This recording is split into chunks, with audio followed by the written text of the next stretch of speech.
اس video میں آپ کو گناہوں سے بچنے کے کچھ طریقے بتاؤں گا فرسٹ آف آل. سیکنڈ میں آپ سے گناہوں سے معافی کیسے مانگنی ہے اور وہ کون کون سے اعمال ہیں جن کی وجہ سے اللہ تعالیٰ گناہوں کو معاف کر دیتے ہیں یہ بتاؤں گا. اور لاسٹ میں آپ کو کچھ دعائیں بتاؤں گا جس کی وجہ سے آپ گناہوں سے بچ سکتے ہیں اور شیطانی وسوسوں سے بچ سکتے ہیں. تو ثواب کی نیت سے ویڈیو کو آگے شیئر کریں تاکہ آپ کو بھی ثواب ملے اور مجھے بھی ثواب ملے. آئیے ویڈیو کو شروع کرتے ہیں. سب سے پہلے آج کے دور کا جو فتنہ ہے, سب سے بڑا فتنہ وہ ہے موبائل فون. وہ آپ نے سب سے پہلے اپنے آپ کو کنٹرول کرنے, اس میں آپ نے دیکھنا ہے کہ جو بھی اگر آپ کو جو بھی چیزیں گناہ کی طرف لے کے جا رہی ہیں تو وہ چیزوں سے آپ نے ریسٹرکٹ کرنے ہیں, وہ چیزیں آپ نے چھوڑنی ہیں.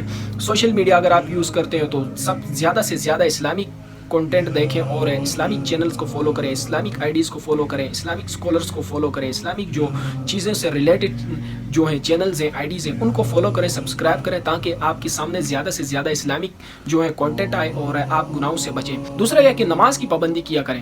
دیکھیں اگر آپ 5 وقت کی نماز پابندی سے پڑھیں گے تو آپ گناہوں سے بچنے کے بہت چانسز ہوتے ہیں. نماز سب سے پہلے تو آپ کے دل کو سکون دیتی ہے اور آپ کے دل کو مضبوط کرتی ہے. تو 5 وقت کی نماز پڑھیں گے تو دل کا سکون بھی ہو گیا, دل کی مضبوطی بھی ہوگی اور گناہوں سے بھی آپ بچ جائیں گے ایزیلی. اسی کے ساتھ ساتھ صحبت کی بھی احتیاط کریں, مطلب نیک اور پرہیزگار لوگوں کے ساتھ آپ رہیں, ان کو دوست بنائیں تو آپ گناہوں سے بچیں گے. مطلب آپ نیگیٹو قسم کے لوگوں کے ساتھ رہیں گے, جو گناہوں میں ملوث ہیں ان قسم کے لوگوں کے ساتھ آپ رہیں گے, ان قسم کے لوگوں کو آپ دوست بنائیں گے تو کنفرم بات ہے آپ گناہ کی طرف ہی جائیں گے اور ایک برے راستے کی طرف ہی جائیں گے. تو جتنا ہو سکتے نیک لوگوں کے ساتھ رہیں اور پرہیزگار لوگوں کے ساتھ رہیں تو آپ کے گناہ سے بچنے کے چانسز بہت زیادہ ہو جاتے ہیں. گناہوں سے بچنے کے لیے صبر اور مستقل مزاجی کی ضرورت ہوتی ہے.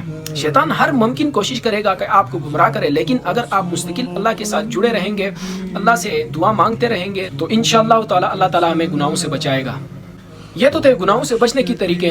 اب میں آپ کو بتاتا ہوں کہ گناہوں سے معافی کیسے مانگنی ہے اور وہ کون کون سے عمل ہیں جن کی وجہ سے اللہ تعالیٰ گناہ معاف کر دیتے ہیں. جیسا کہ سورہ بقرہ میں اللہ تعالیٰ نے رسول اللہ صلی اللہ علیہ وآلہ وسلم سے فرمایا کہ جب میرے بندے آپ سے میرے بارے میں پوچھیں تو ان سے کہہ دیجئے کہ میں ان کے قریب ہی ہوں, میں پکارنے والے کے پکار کا جواب دیتا ہوں جب وہ مجھے پکارتا ہے. لہٰذا انہیں بھی چاہیے کہ وہ میری بات مانیں اور مجھ پر ایمان لائیں تاکہ وہ ہدایت پا سکیں. اسی طرح سورہ زمر میں آیا کہ اللہ تعالیٰ فرماتے ہیں کہ اے نبی ان سے کہہ دو, اے میرے بندو جنہوں نے اپنی جانوں پر زیادتی کی ہے اللہ کی رحمت سے مایوس نہ ہو, یقیناً اللہ تعالیٰ تمام گناہوں کو بخش دیتا ہے, بے شک وہی بڑا بخشنے والا نہایت رحم والا ہے. اسی طرح حدیث میں آتا ہے, ترمذی اور ابن ماجہ کی حدیث ہے کہ ایک شخص رسول اللہ صلی اللہ علیہ وآلہ وسلم کے پاس آیا اور کہا کہ یا رسول اللہ میں نے بہت بڑا گناہ کیا ہے, کیا میری توبہ قبول ہو سکتی ہے؟ تو رسول اللہ صلی اللہ علیہ وآلہ وسلم نے اس سے پوچھا کہ کیا تمہاری ماں زندہ ہے؟ تو اس نے کہا نہیں, میری ماں تو فوت ہو گئی ہے. تو رسول اللہ صلی اللہ علیہ وسلم نے پوچھا کہ کیا تمہاری خالہ زندہ ہے؟ تو اس نے فرمایا جی ہاں. تو حضور اکرم صلی اللہ علیہ وآلہ وسلم نے اس سے فرمایا کہ جا کے اپنی خالہ کی خدمت کر. مطلب اس حدیث سے یہ ظاہر ہوتا ہے کہ اپنی ماں کی خدمت کرنے سے اللہ تعالیٰ گناہ معاف کر دیتے ہیں. اگر جن کی مائیں زندہ ہیں تو ان کے پاس تو بہت بڑی اپرچونٹی ہے, اپنی گناہوں کو معاف کروا سکتے ہیں اپنی ماں کی خدمت کر کے. اور جن کی مائیں زندہ نہیں ہیں تو ان کے لیے بھی مایوسی کی بات نہیں ہے, کیونکہ اپنی خالہ کی خدمت کرنے سے بھی اللہ تعالیٰ گناہ معاف فرما دیتے ہیں. گناہوں سے معافی کے لیے سب سے مؤثر طریقہ استغفار ہے. سورہ آل عمران میں اللہ تعالیٰ فرماتے ہیں اور جو لوگ کھلا یا چھپا گناہ کر بیٹھتے ہیں تو اللہ کو یاد کر کے اپنے گناہوں کی معافی مانگتے ہیں. اسی طرح ایک اور حدیث میں آیا جس میں رسول اللہ صلی اللہ علیہ وآلہ وسلم نے فرمایا کہ جو شخص سچی توبہ کرتا ہے وہ ایسا ہے کہ جیسے اس نے کبھی گناہ کیا نہ ہو. اس حدیث سے یہ ظاہر ہوتا ہے کہ آپ کی توبہ کرنے سے آپ کے جو گناہ ہوتے ہیں وہ بالکل صاف ہو جاتے ہیں, مٹ جاتے ہیں اور آپ بالکل برینڈ نیو ہو جاتے ہو جیسے آپ نے کبھی گناہ کیا ہی نہ ہو. ابن ماجہ کی یہ حدیث ہے. اسی طرح ترمذی کی ایک حدیث ہے جس میں رسول اللہ صلی اللہ علیہ وآلہ وسلم نے فرمایا کہ صدقہ گناہوں کو ایسے مٹاتا ہے جیسے پانی آگ کو مٹا دیتا ہے.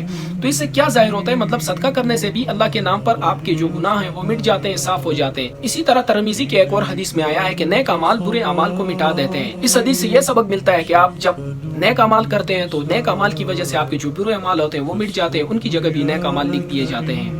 تو یہ تھے گناہوں سے معافی طلب کرنے کے کچھ طریقے.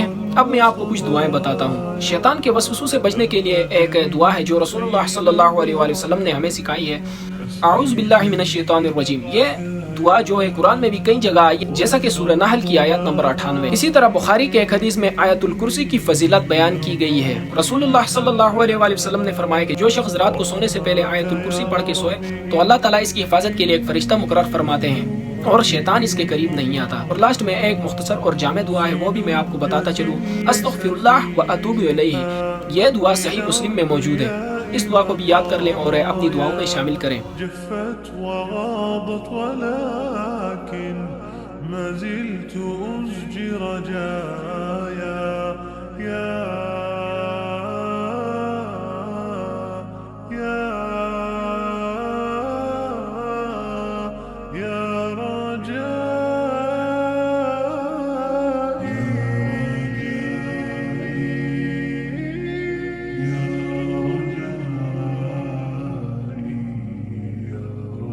أبجد